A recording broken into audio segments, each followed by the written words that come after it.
here with Kai Uwe Faust to talk about her new project, Kriigerkvlt. To talk about Kriigerkvlt. So we talked about Heilung. So this is a new project that Kai and a lot of the warriors are working on. The new single just came out, Mahakala. If you haven't heard it, go listen to it. So we just want to take a little deep dive into this project. So thanks for joining me. So how would you just start off? How would you describe the spiritual difference between Heilung and Kriigerkvlt? Yeah, thanks again for showing up, for wanting to listen to Born by the Love. Thank you for having me. And it's generally very simple. Like Kriigerkvlt is something which is like completely open towards like collaborations with other bands, and also for the expression of the people that are in it. In Kriigerkvlt, we consciously like focus on fundamentally different things than we do in Heilung, and we're more looking at the future, so to say, like at a post-apocalyptic scenario where people, very much like I said before, live in a world like Mad Max or like Wasteland style, and remember kind of like fragments of their former spirituality, remember parts of how it used to be, but only from like tales of their grandparents, and that's basically it. But it was supposed to be fun. That made it. So everybody knows Heilung represents healing. If you could describe Kriigerkvlt in one word, what would that be? Madness. So do you feel like as an artist that Kriigerkvlt allows you to explore parts of yourself that Heilung does not? Yeah, for sure. I mean, like Heilung has the very clear topic in like the ancient European cultures, specifically Viking Age, Bronze Age, and stuff like that. That is something you will got to see in Kriigerkvlt, and also like in the Heilung, we use a lot of like reconstructed old instruments, while Kriigerkvlt is like open for like whatever instruments the members are able to play, like ranges from like a modern drum kit to over guitars, and also a lot of like crazy stuff, starting from like letting chains drop into singing bowls and like scratching stuff, all that. Yeah, into the scene. All right, awesome. So Kriigerkvlt seems to be more about experiment with human expression also. Was that intentional from the start? Well, it started more or less like an invitation from a band, a Danish band, John Connor, written with an X, John CX Lore, because they were not allowed to use the actual name of John Connor. That is like protected by the guys that made Terminator, and that was the start. So we got invited to collaborate with these guys, and it came later. It came after the first cooperation, when we were sitting together and had the idea. Okay, let's make something on our own, and like everyone introduced something that they never introduced to Heilung. That was me bringing in the Sanskrit and the Buddhism, which you never will find at Heilung. You will also never find a bass guitar at Heilung. You never find a modern drum kit in Heilung. Yeah, and so it basically is like enjoying the freedom, enjoying the skills, having a good time together, having a good laugh, and doing something very unconventional. Yeah. So it just seems like a blast. So Kriigerkvlt sounds like a black metal band. I mean, just the name you hear, you're like, oh, that's black metal. Will we see any more black metal influence as y'all go forward, or is that off the table? I think black metal is for sure one of the inspirations. I mean, most of our members have like a tendency to listen to the more extreme side of music, and also are able to express that extreme side especially vocally. I mean, like there will be always a lot of screaming and a lot of madness, a lot of amazing like really squeaking going on. So it will always contain very extreme lyrics, and we try to like really go to the maximum there. But it will be always only elements. I don't think that we will ever make like a clear like category black metal song. Okay. So I know a lot of Scandinavian or black metal bands have moved towards Scandinavian folk music and Northern European. And I know you're a huge fan of black metal and extreme metal. Have you ever had, as an artist, that kind of shift happen to you, that being in black metal kind of led you to more of the Scandinavian folk? For me personally, yes, very much. I mean, like as a young person, as like a teenager, I was very consequently listening to like really the like death and black metal style, and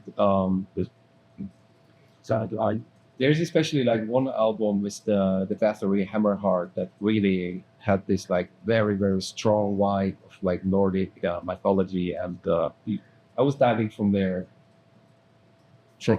from sacred Baking towards the Nordic mythology, and got anchored and goes there more and more. It does that whole space. It's nice. Cool. So why was Makahala the right place to introduce the world to this new project of yours?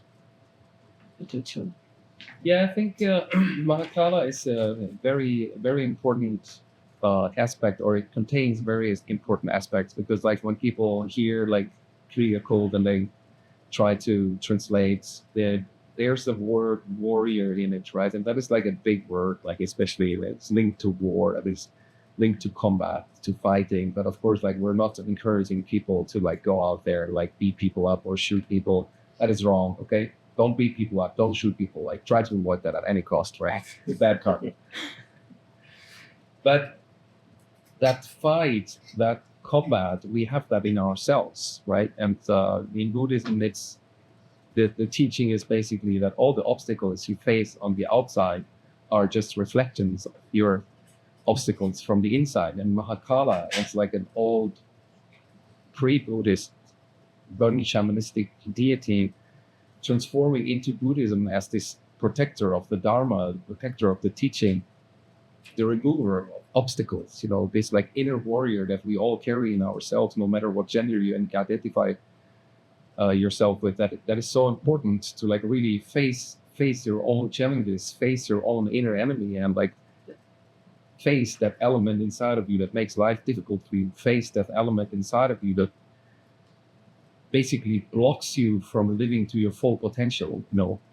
That is what fighting is about. That is what the path of the inner warrior is about for me. And Mahakala is really expressing that really beautifully, traditionally and in the modern.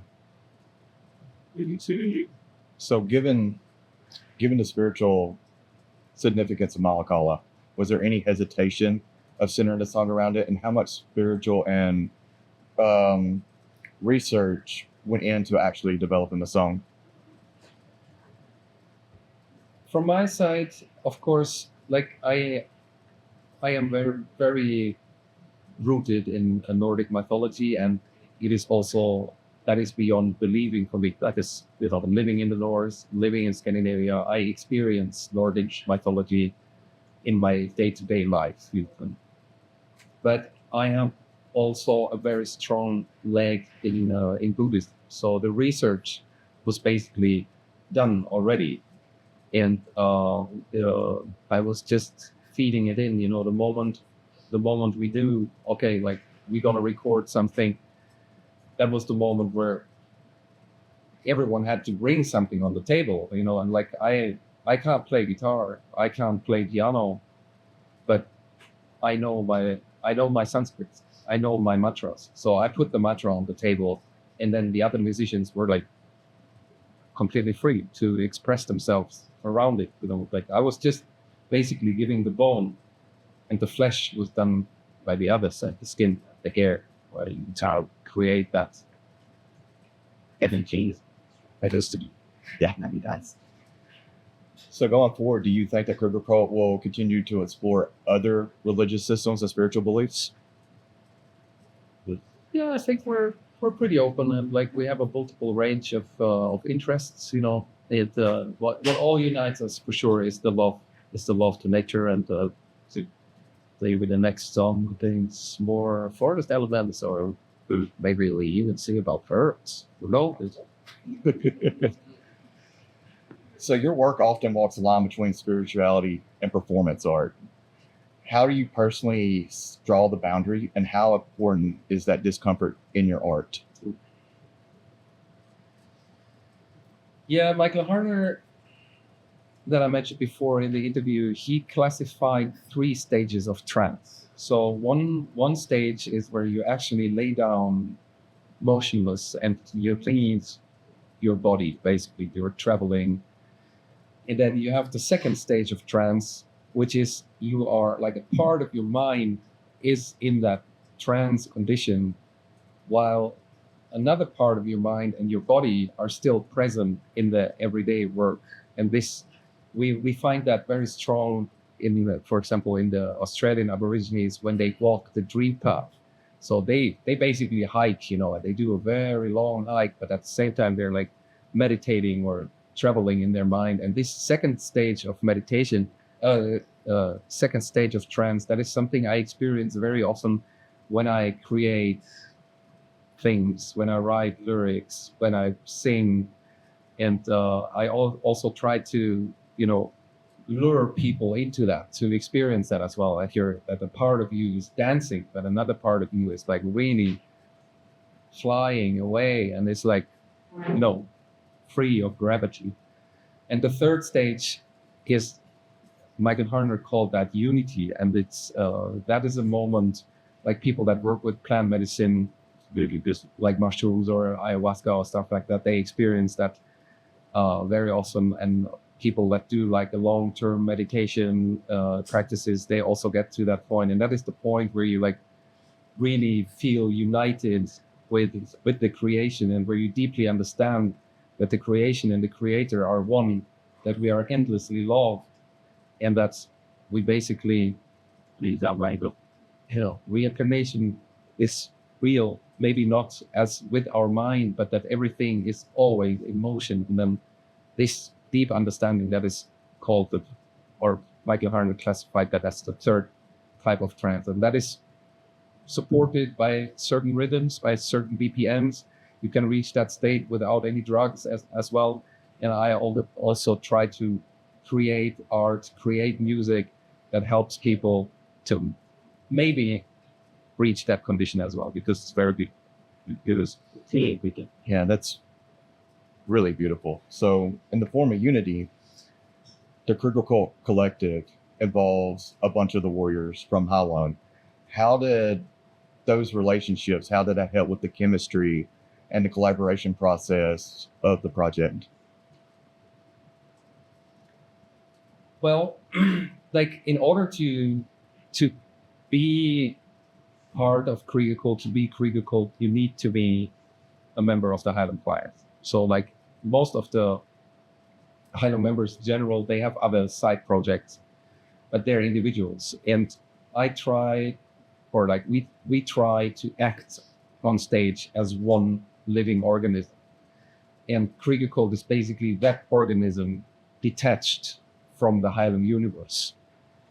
And that is basically how we function, how we roll with everything, with all the ups and downs, the lights and shadows. So basically, to join the cult, you have to go through Heilung. For sure. Okay. How collaborative is the songwriting process, and what do you look for beyond musical ability, musical talent, in a collaboration process? Is there something somebody else can bring to the table that, like you said, you can't play guitar, you can't play drums, or maybe somebody can sing really well, or they have like this really brilliant idea of, I don't know, a different deity or something? What would it take to set up that collaboration? You mean when we as Kriigerkvlt collaborate with another band? Yes. Yeah, that is completely open. I mean, like, whatever, like, for example, we are gonna go store on Copenhagen together with John Connor. Again, in that collaboration, they basically wrote the lyrics, and they gave us like basically a wish list how they imagined the collaboration to be. There will also be other bands involved, and we're just a part of it, right? So there's no egotism. Okay, this is how it has to be. If we like want to collaborate with you, we're basically attaching ourselves to a greater organism and like just perform with them. Just to like. So your projects often focus on history and spiritual ritual. Looking at these traditions, what do you think modern society is missing today in contemporary culture? That is a big question. I could write a book. I think what we're missing is a very important thing is, which we're also losing more and more, unfortunately, but at the same time, some people regain that, is community. Like we're living in a society these days where we live in the solution that we can function and live on our own.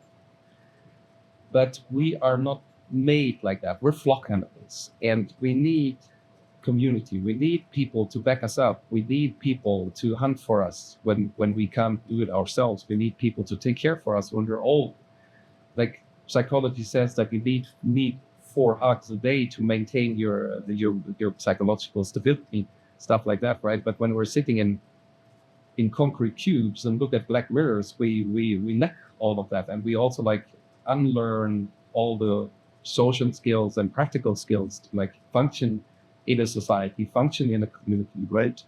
So I think that is one of the most profound things that our society these days lacks. And I think it's beautiful to like, see moments like yesterday evening, for example, where everyone packs away the phone, where people actually talk, where we perform silly games together, where we laugh together, like where that is like memorable times, like listen to the story of other people. Like that's, I think that is one of the biggest challenges of our time these days.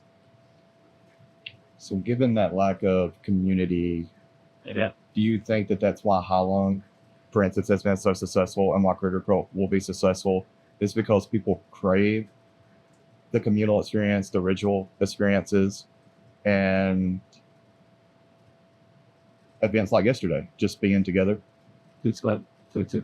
Yeah, I think people have a deep there, conscious or unconscious craving to be in a group of people where they feel seen, and where they feel seen all the way to the inside. Because I always say people grow like trees. So we have this inner children, wounded or not, we have it deep inside of us. And all our lives is founded, is based, is sitting on these inner children. And we need people around us that see that, that see in the grown man, the small boy that needs protection, that we see in a woman, that we see that small girl that really needs people to be taken care of, and like, or whatever, however you define yourself gender-wise, you are all of us.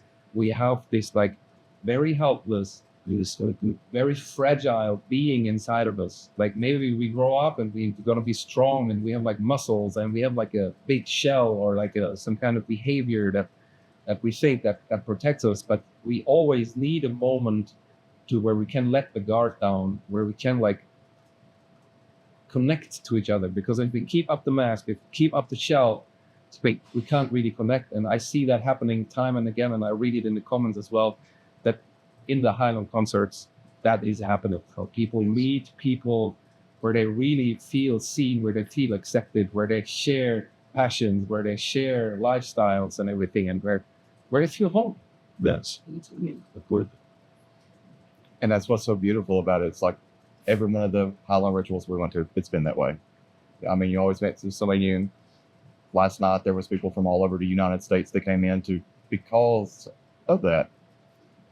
But the other side of it, if you look at movies and books, there's almost some of the older spiritualities and mythologies are almost romanticized.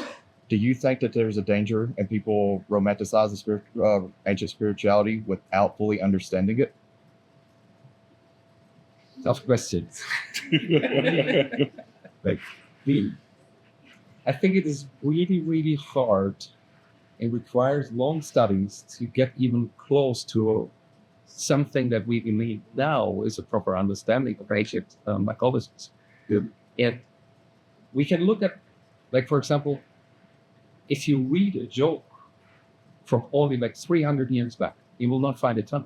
You will not understand it. And like, to really claim that we got it, we understand it, I think that is really, really difficult to copy, to say, because there's always aspects that, like in German science, for example, like if you're a proper German scientist, you have a certain type of language. And that type of language, they will always say, I believe I know. Because science and religious studies and everything is permanently evolving. They gather knowledge more and more. And if we go back only like 50 years, or like in the German, let's go back 80 years, the understanding of Nordic mythology was fundamentally different than it was today. You know, we discovered more and more stuff, archaeology, like unearthed this more and more stuff. And I remember when I was still a tattoo artist, I had a lady there from Iceland, and she was working in the National Archive in Iceland. And of course, we had a really good talk and like, you know, spent a good time making a big tattoo. And I remember she said, like, if we would translate and publish everything that we have in the library in Iceland, I could rewrite world history. Great answer. So we had a conversation yesterday, kind of talking about how you got started, your path. So do you care to, you know, kind of explain the process to going from a tattoo artist, you know, moving from Germany to Denmark, and then getting out of tattoos once you become a music, I guess, like musician, a performing artist, and just how that path went. Sure. But yeah, as I said before, like I started tattooing in 2000, and that was for me one of the greatest things that ever happened to me. When my teacher basically chose me to like give me the education, it was at that time when it was very different and very difficult to get a proper tattoo education. And evolving from there, like becoming successful relatively quick, and also I was able to like live from my art and also put a little bit of money aside. I realized one of my biggest dreams, and that was like traveling to Scandinavia. And like already on my first travel to Scandinavia, I met my future bandmates, Christopher and Maria, in the Viking reenactment society. And they were also like we knew each other already. And when I moved to Denmark, I accidentally found a place to live. Accidentally not. Found a place to live, which was only a couple of 100 meters away from their house and studio. So we were hanging out quite a bit, you know, and I was still like full on working as a tattoo artist. That I honestly was never dreaming about ever become a performance artist / musician. I never thought that would be on. That's like my thing. And when I approached Christopher to originally just record a couple of poems for me, we started out with like reciting poems, but of course he's a music producer, so he was bored relatively quick, you know. And then at some point I remember he asked me, "Can you sing something?" And I was like, "Yeah, I can sing something, but it's just like shamanic mumbling. I use it for like ceremonies and like small circles in the forest, that like, you know, that's like more or less a secret thing." And I never really went public with that. So like, he was like, "Okay, like give it a go." So I gave it a go. I remember like his look, like, and he basically locked me in the recording booth. and made me go bit by bit during like a couple of months through my whole repertoire, and then we also invited my teacher for core shamanism over, and on the first album you can hear him as well whistling and drumming, and on the off-year album there's even, because like I was tattooing traditionally, so I had a lot of traditional techniques that I was performing. And you can also hear on the off-year album, you can hear tattoo sticks making rhythm. So it was, everything was like blending into each other and blossoming in certain areas. And then in 2022, that was the point where I realized, okay, I cannot make tattoos anymore, because like Heilung grew more and more.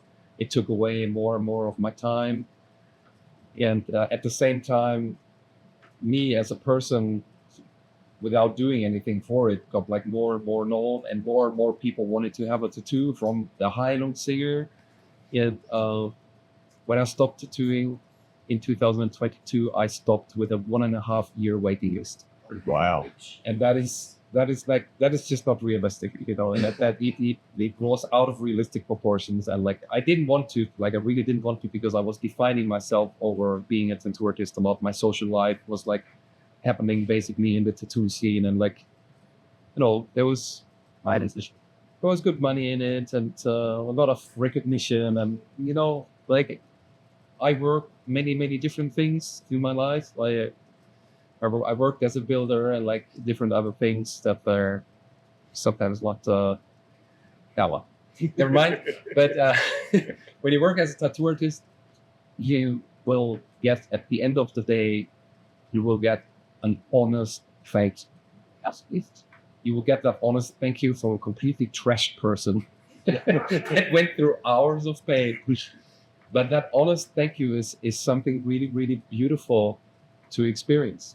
And that was really hard for me to let that go, to let that, because like in German we say, you go under someone's skin, and that is, you touch someone deep, and you literally do, and so good. Yeah, I really loved it. But then at 22, that was the end of my tattoo program. Since then, I'm only a focus artist. So just a follow up, is there any future to where, all right, I'm getting older, I can't perform, I can't tour all the time, would you ever go back to tattooing? It is hard for me to imagine do that, to be honest. I mean, you should never say never, but I mean, both jobs, so to say, tattoo artists don't retire. Like most of the like really famous and like old school tattoo artists, they basically, like one of my big idols is Herbert Hoffman. Sorry, not Albert. Herbert Hoffman. I like Albert Hoffman as well. Yeah, he did a good job for humanity.